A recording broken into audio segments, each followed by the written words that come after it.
Yes, our action has entailed price, but we should not worry about it. India has an immense reservoir of resources and inner strength. ये statement former prime minister Atal ji के थे पोखरण 2 के successful test के कुछ month पहले ही।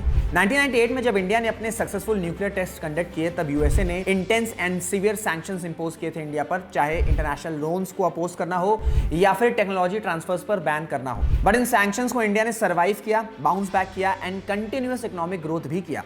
और अब 27 years बाद ट्रंप ने फिर से additional tariffs and penalties India पर इंपोज कर दिए हैं। देखिए 1998 में अमेरिकन सैंक्शन से यूएस के सभी फॉरेन असिस्टेंस टर्मिनेट हो गए थे एंड साथ में ही यूएस ने ग्लोबल इंस्टीट्यूशन के लोन्स को भी अपोज किया था, बीट आईएमएफ और वर्ल्ड बैंक। तब इन सैंक्शन से short term economic and diplomatic hurdles हुए थे, बट लॉन्ग टर्म में इंपैक्ट लिमिटेड था।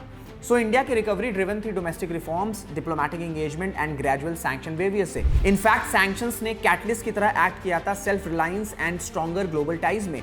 मिड 1990s में इंडिया की जीडीपी ग्रोथ 6.5% के अराउंड थी एंड सैंक्शंस के टाइम इकोनॉमी स्टेबल रही एट अबाउट 5.8% एंड 2003 आते आते जब यूएस सैंक्शंस हटे तब इंडिया ग्रो कर रहा था 7.8% से एनुअली।